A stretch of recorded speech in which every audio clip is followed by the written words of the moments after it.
Hello, everyone. Dr. Victoria Scribo here. I wanted to pull some cards on the situation in the Ukraine and that whole sort of theme. So let me see here. I have to select cards. Okay, here we go. I'm going to use the Crow Tarot. So today is the 25th, and we are in the midst of a world crisis, as you know. Now it's been actually, I say that like pick the world crisis. This one happens to be what's going on in the Ukraine. Russia has gone in to a sovereign country under the guise of, I don't know, dispelling Nazis, even though the president of the Ukraine is Jewish. And I was actually discussing what was going on with our friend Ona like yesterday, and just how to talk to somebody.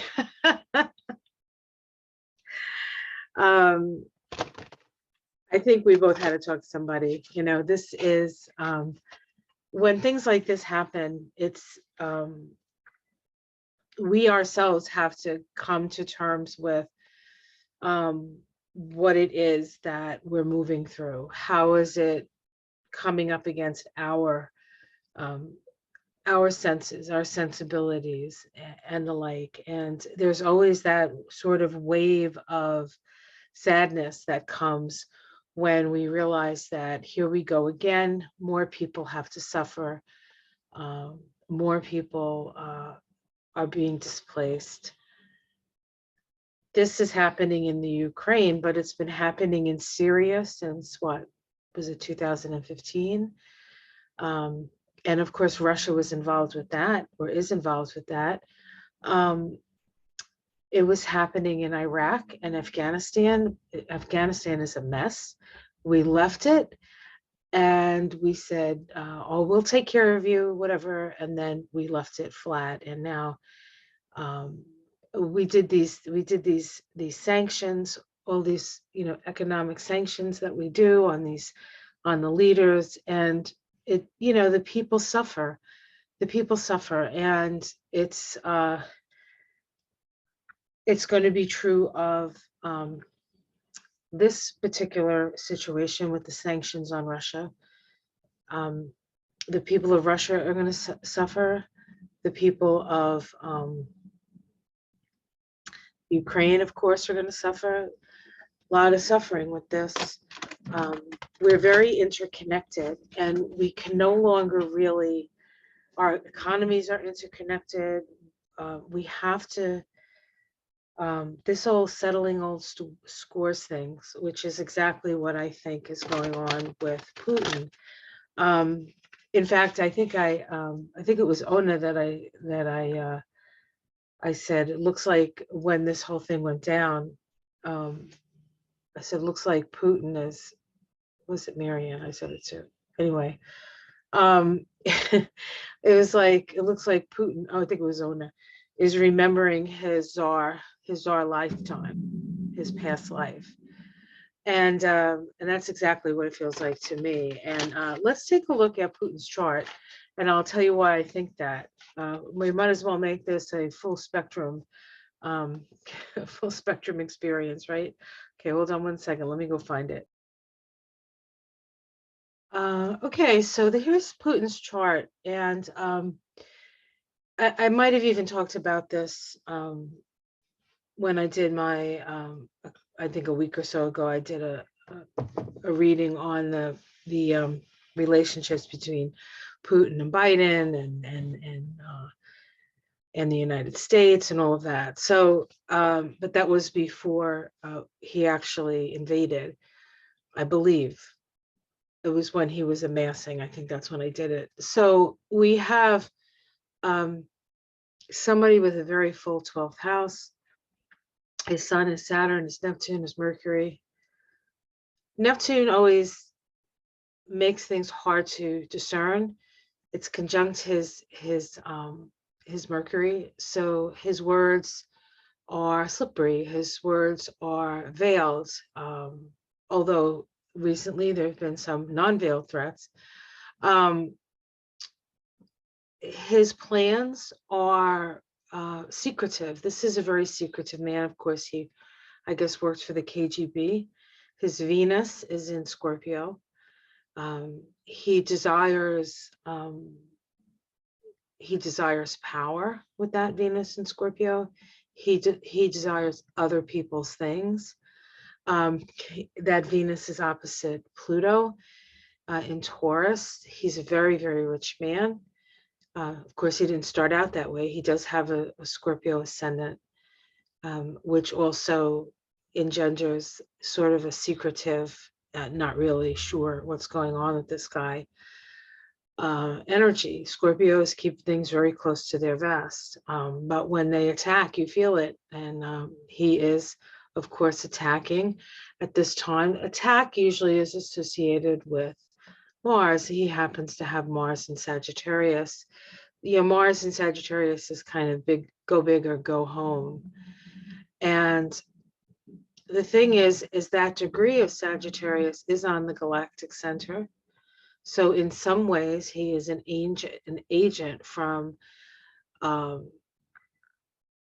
perhaps higher, just more galactic energy, more collective, being part of even a larger group, which kind of sounds antithetical, I guess is the word I want to say, to him. But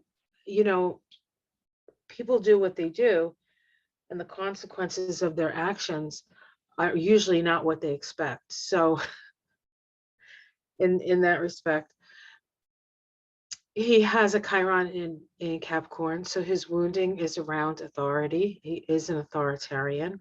Very often, people who have been wounded through authority become authoritarians themselves because they see it as the path to power. Not true of everyone, but certainly true of many. He has his moon in Gemini, so his emotions vary quite a bit. Geminis tend to think their emotions. And then, of course, the dispositor of that moon is his Mercury in Libra, which is also about thinking. So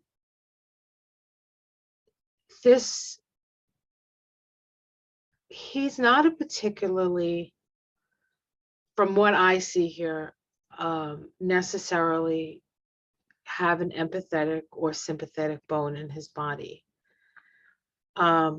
It doesn't seem that way to me from his chart. Now, the Czar lifetime, he has his South Node conjunct Pluto, which in evolutionary astrology is a sign that you come in with some past life karma that you still have to work through and work out. Now, Pluto is power and Leo is the king, right? The king or the Czar. And we have the South Node here. And when he went through his diatribe about Lenin and the mistakes that Khrushchev made and all this political stuff that he said, which I don't know, he may have expressed that to the Russian people previously, but we've never heard it, right? I mean, I've never heard it. That doesn't mean anything, though, I guess. It's not like I'm hanging on Putin's every word or anything.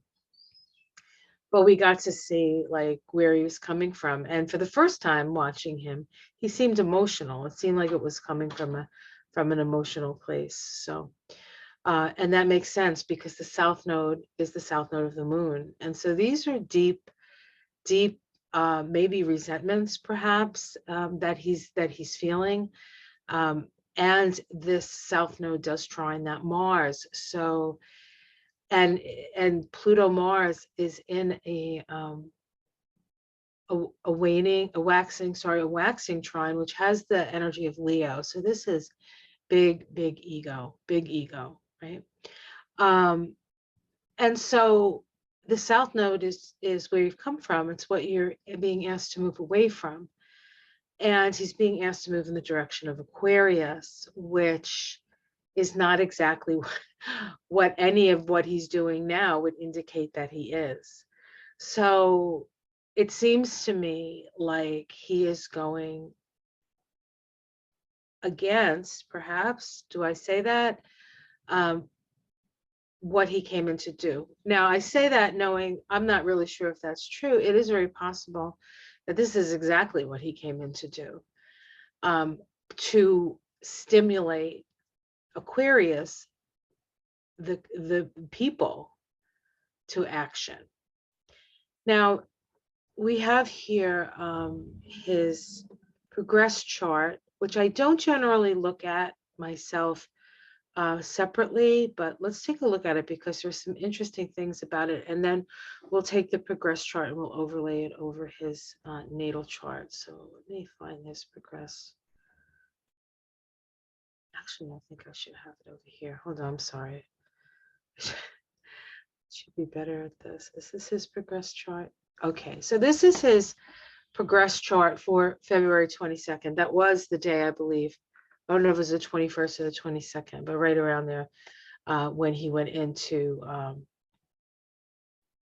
the Ukraine. Now we can see here that since his birth, the node has actually moved further away from his Pluto. His Pluto is now retrograde. I don't know when that happens. Let's see, does he have, he might actually have a Pluto retrograde in his natal chart.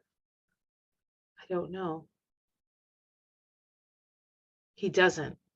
He doesn't. I'd be interested. I don't know. I haven't studied his progressions to know when Pluto went retrograde, because Pluto direct is pretty powerful. Pluto retrograde is a little bit of a different story. It's sort of a backing off in a way of the power. Huh. Okay. So he does have a sextile between Pluto and Mercury. So that's very powerful. This is very, very calculating, very calculating.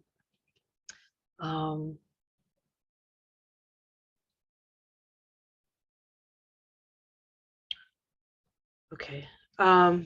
Let's see here. So, oh yes. So back here. So here's his progress chart. He is now, his sun is now in Sagittarius. It's within 3 degrees, I think, of his natal Mars. We'll look at it when we see both charts together. So he's not completely, perhaps done in his progress when it comes to that Mars energy. He has his moon in Sagittarius.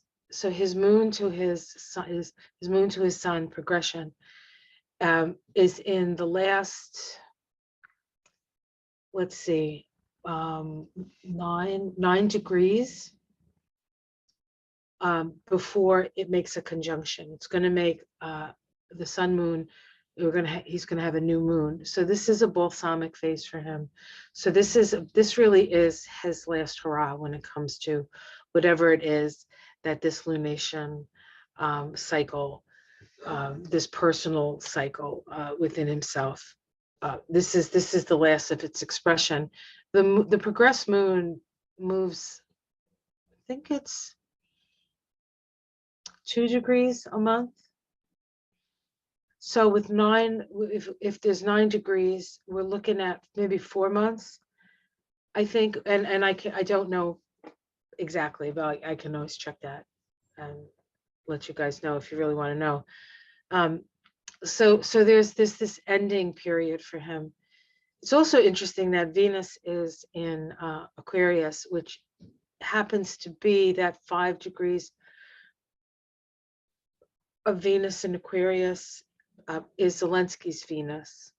So it's almost like Zelensky has something that he wants. Zelensky is the president of the Ukraine, and Vladimir Putin wants to be the president of the Ukraine.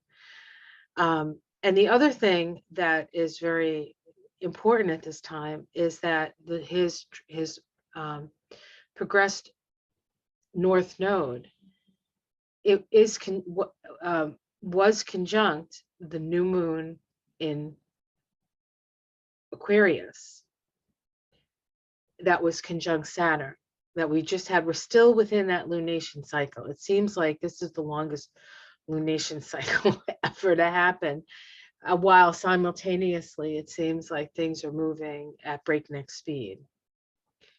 So let's take a look at these two charts together, because I think that's informative, and then I'll do some cards.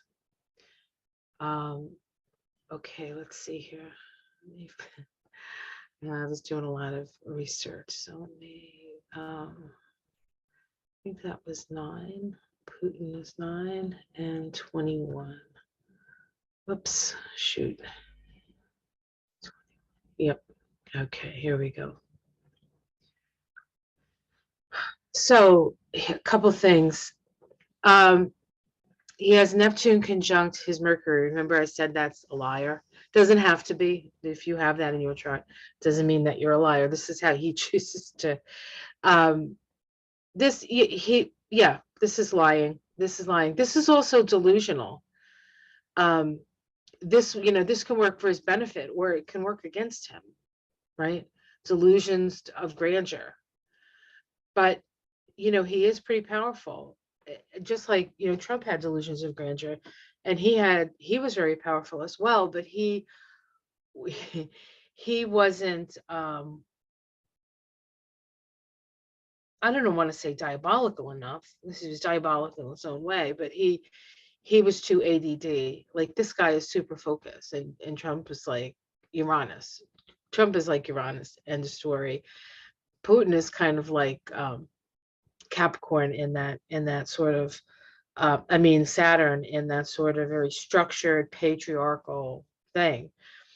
And so, if we're looking at Uranus and Pluto being in a square to each other, we could just look at those two personalities. But again, they're both, not well intended, either one of them, and not perhaps not the best example, certainly the highest vibrational example of those energies, right? But maybe the most mundane and destructive of those energies.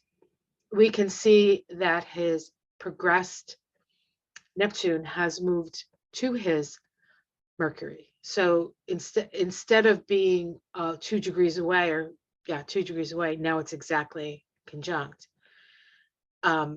Brings a lot of, it brings his religious zeal, like that religious zeal that he has for the old ways. And then, of course, we have transiting, no, that's Saturn. We also have Saturn there that has moved over his Mercury. It is in progressed charts, it has to be very close to be considered conjunct, so it's no longer conjunct.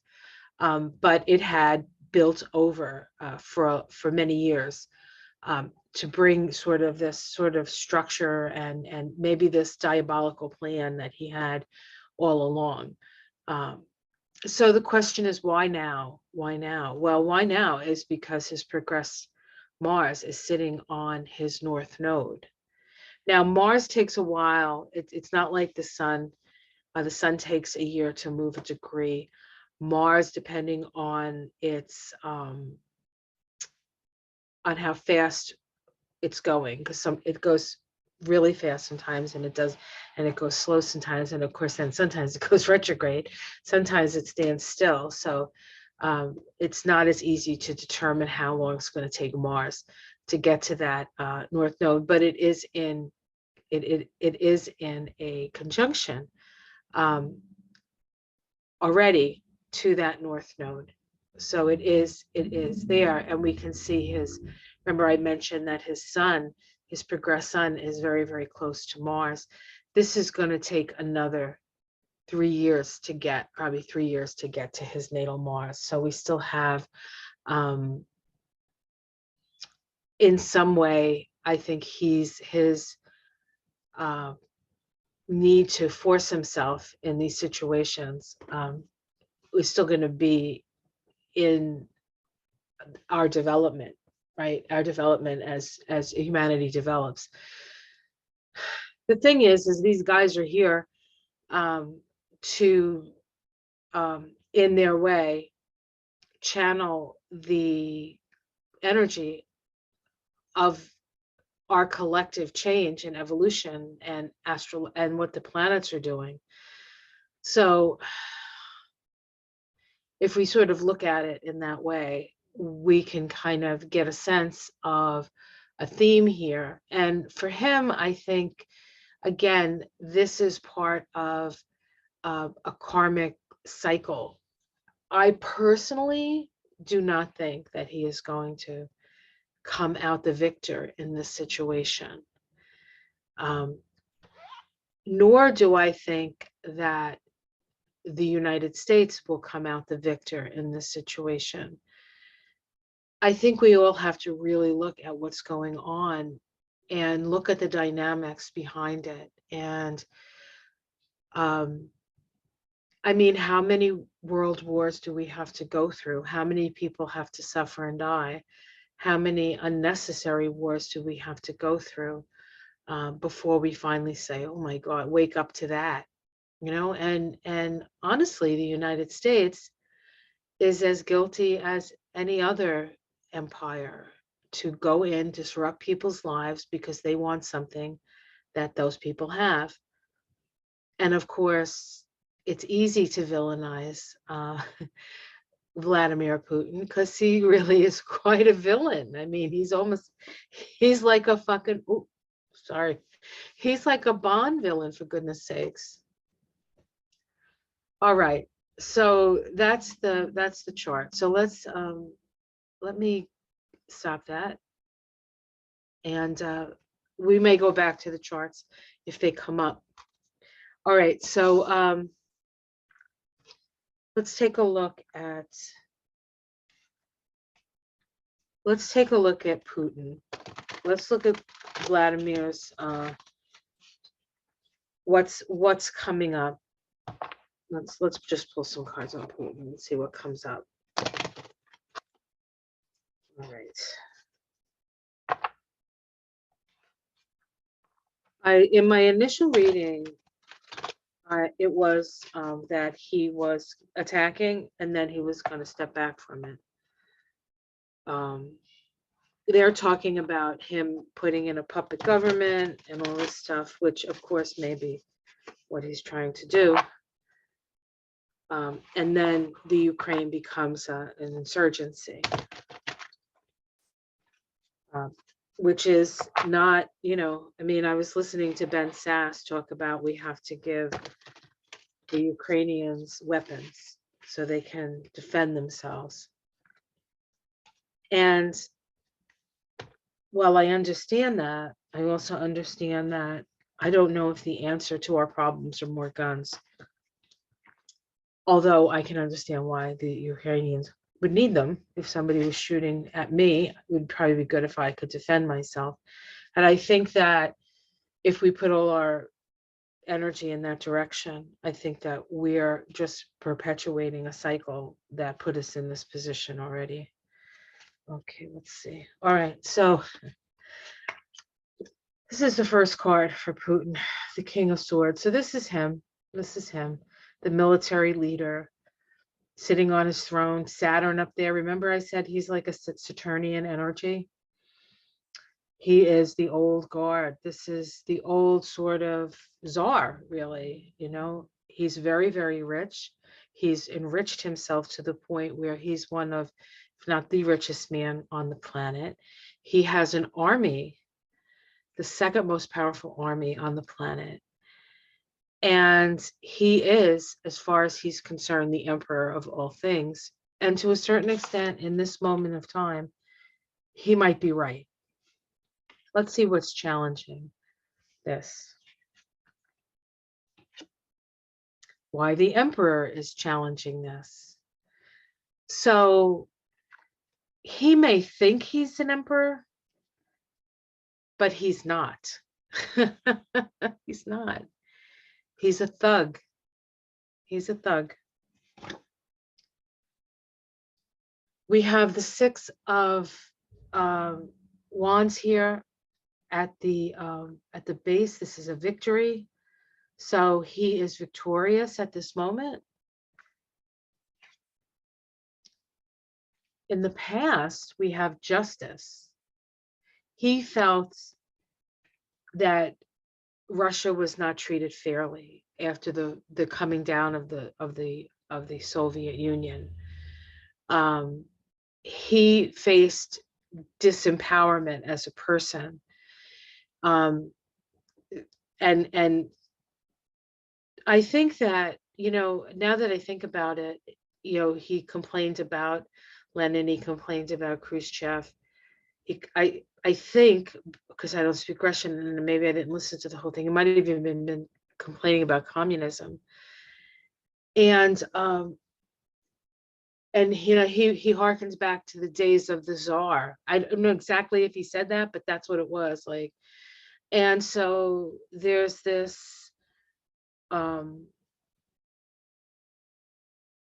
it's like a deep, like, resentment of why, why is he not more powerful, or why, it's like all of this um, disempowerment that Chiron in Capricorn seems to be is the wounded. The wounded become the wounders, and they wound in the way they were wounded. We do have Chiron in Aries right now, and Aries is an energy of the I am, right? This is who I am, a beingness, of being who you are. And there's a sort of a war, really, on, if you don't mind me saying, on people being who they are. And we are who we are, and that is true, but are we our wound, or are we something beyond the wound? And that, I think, is something that we're working with and working through, collectively, and certainly as a country in America. We have people who want to rewrite the history books with more of an eye to what actually happened, and then we have those who want to ban books and only write histories where there are happy endings, I guess, and victory, and anything that might be unsurly is just sort of like not mentioned or put in more flowery language. So, all right, okay, or anyway, let's keep going on Putin. So in the sky we have the Ace of Pentacles, the Ace of Pentacles. So this is his money. There could be, and I don't know enough about finances, but what's coming to me is, I think he feels like he has not just an ability to do what he's doing in the Ukraine, but affect the financial system of the world in such a way that even with these sanctions, like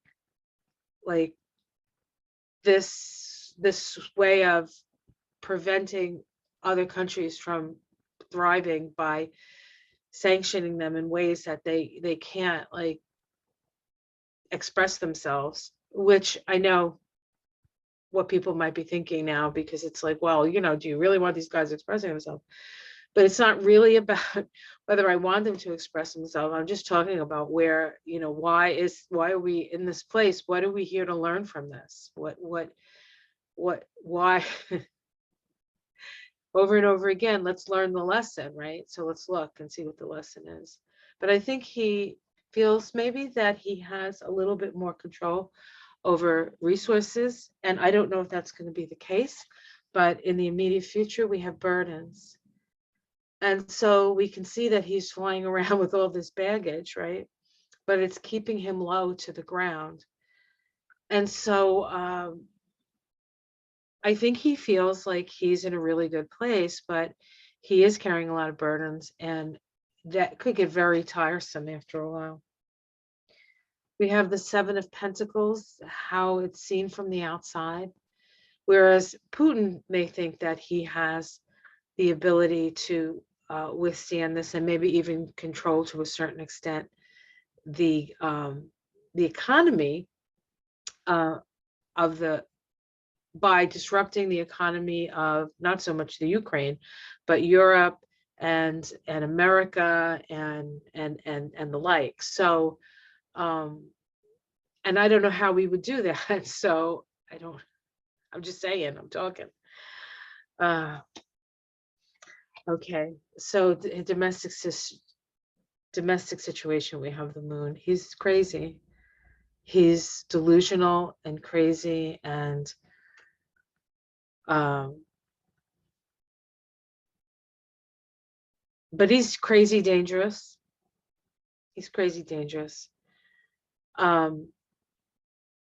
But you know, the domestic situation, you would imagine, would include his own country, right? And there's a lot of emotionality there. There's a lot of, you know, they're tired of war. They're tired of poverty. They're tired of, you know, all those things. They have family in the Ukraine. You know, this is like us, like going to war against Canada. I mean, you probably have cousins up there, or going to war with Mexico, maybe even more cousins down there, right? It's ridiculous. For what, you know? So it's not, things don't bode well at home. Like in himself, he feels pretty damn, I can do this. I don't care how many bundles of sticks I have to fly across the tundra. I can do it. I'm Vlad, the invader. Hopes and fears, the Queen of Pentacles.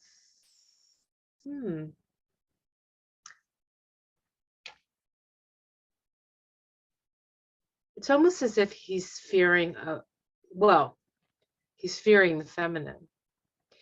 He is a misogynist, like up the kazoo. But there's some, I don't know if it's a person, this Queen of Pentacles, or the energy of the feminine, like moving away from war and moving more towards feminine principles of inclusion. I don't think he's hoping for that.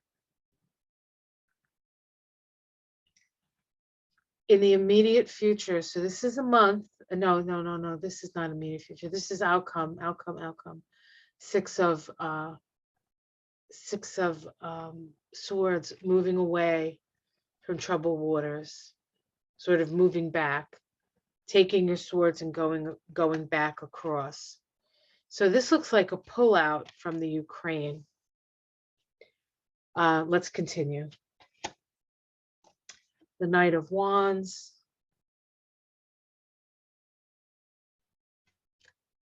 Moving forward quickly. Three of Swords, heartbreak. And the Six of Cups, nostalgia. I don't think this ends well for Putin, and I feel like it doesn't end well, more quickly maybe than we think. We have the King of Wands. This is the king, the inspired king. This is underneath. The Ten of Cups. And the Five of Cups. Oh. And the Star. So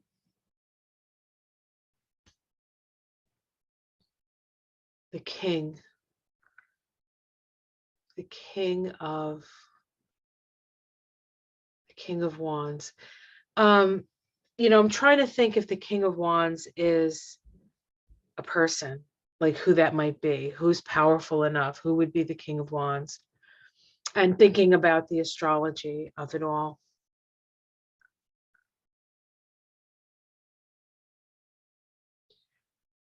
I don't know. I don't, this is what this looks like to me, actually. This might be Zelensky. The Ten of Cups, he, for a moment in time, had success. The Ukraine was growing, right? They were trying to get rid of the corruption, right? And then we have the Five of Cups, which is, mourning over your losses. But then we get the Star, and the Star is hope.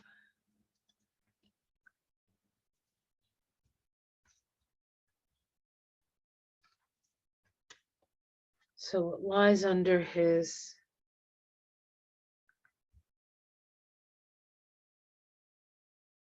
I don't know. I think I think I think Zelensky actually is able to come back, which I didn't think up to this point. So I'm going to say it. I'm just going to say it. Little, I don't know. I think that um, I think that that's going to happen. So let's do some cards on Joe Biden.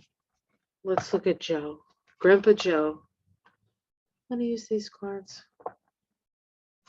No, I'm going to use these cards. I'm going to use the wild. Is this what I wanted to use? The wild. Yes, the wild unknown for Joe Biden. My goddaughter worked for them when he was the vice president. She actually worked for Jill. She said they were the nicest people. She says the nicest people you ever want to work for. So Joe, at his core, is a nice guy. He's a nice guy. It's interesting though that, at this point, it's sort of the King of Cups, against the King of Pentacles here.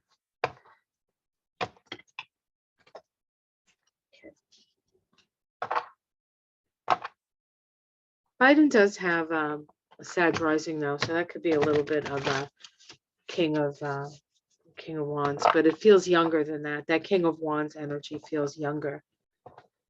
Really, I think Zelensky symbolizes like a new generation of leaders. His Pluto is in Libra. And he's lived long enough to, know the difference, at least maybe not personally, because he was young when the wall fell, but certainly his family, his parents would know, before, what it was like to be under Soviet rule and what it wasn't. The possibilities of a different way, but a more cooperative way. North Node in Libra, and he has Pluto conjunct that North Node. So his soul is here to bring balance and peace. So this is Joe Biden. Joe Biden. We have the Five of Pentacles here. He's feeling the burden. He's feeling the loss. So many losses, so much money, inflation, just people suffering, and maybe not being able to do as much as he would like. For that, let's see what it's crossing. We have the Daughter of Pentacles.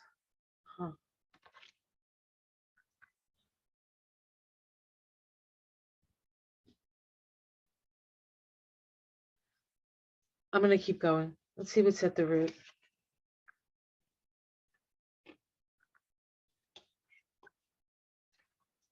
The Eight of Swords.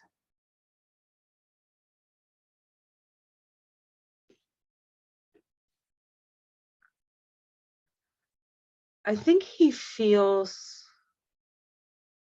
very constricted in how he can move forward.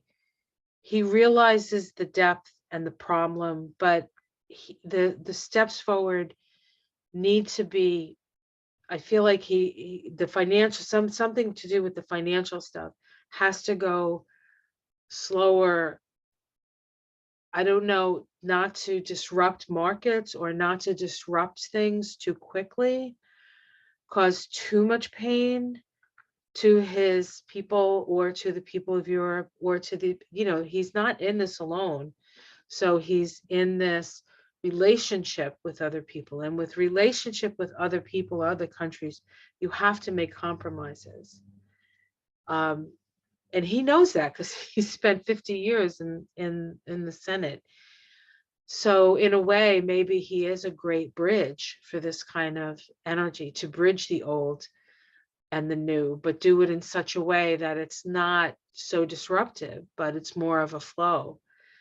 So he feels constrained in the actions he can take, and it all, I think, revolves around the financial stuff. We have the Three of Swords in the past. That's loss. He has had so much loss personally, and then he's in charge of a country that, after 4 years of Donald Trump, 2 years of a pandemic and a fucking insurrection, people are wounded. There's a lot of pain, but that pain ultimately will free us. It will free us as we shed things we no longer need. In the sky, we have the Son of Pentacles. I like this. This makes me feel better. So I feel like there'll be more. Again, it's going to be very cautious about the way they proceed here. We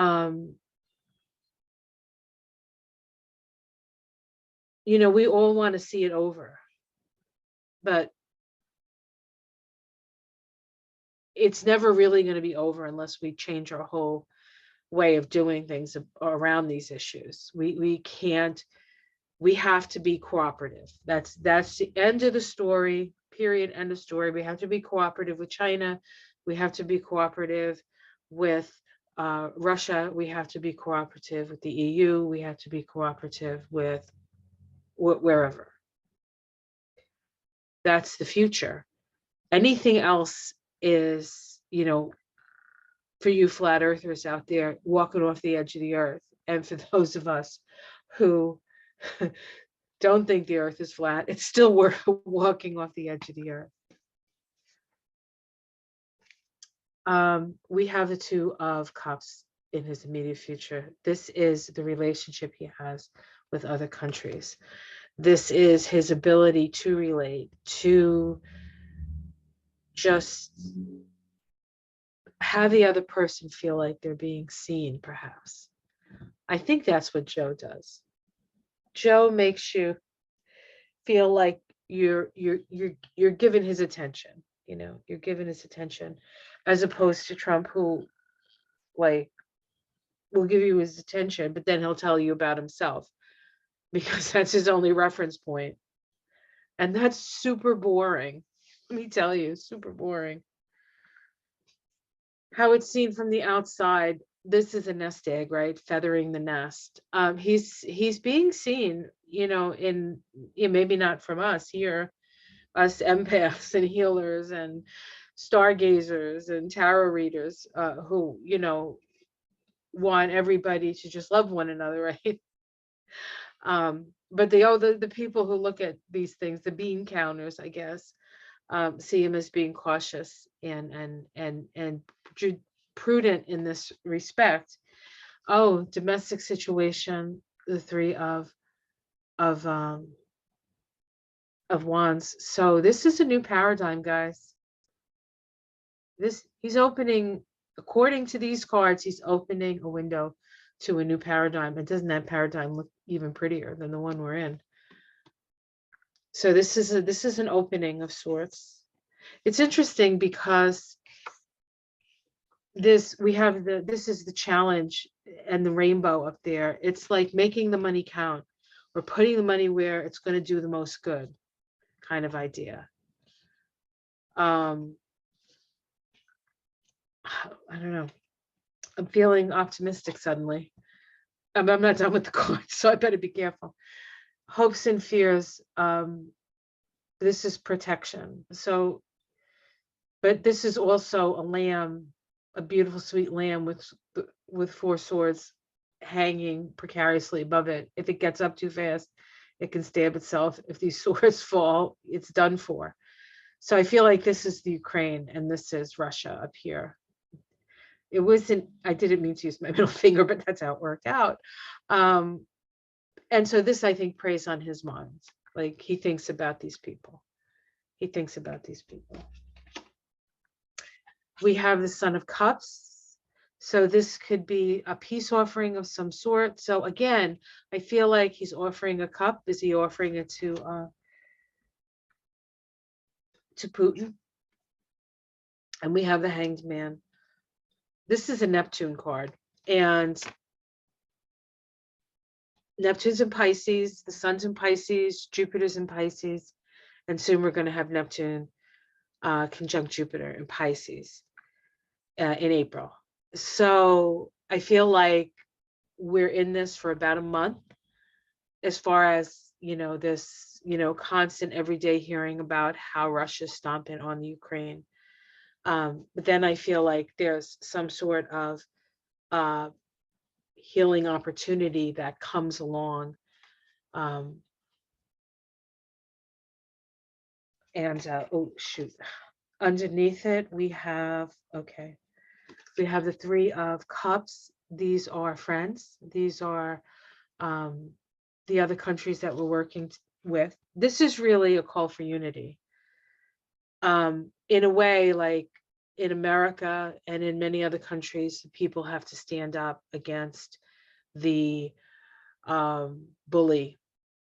And what we're doing in a worldwide way is Putin is being willing to be the bully for the world to come together to find a better way forward. The Father of Swords. That's kind of like Putin, right? But then we have the Chariot. We have the Chariot, which is moving swiftly. And the Chariot is about soul stuff. This is, in a way, without the America's having its Pluto return, the soul of America.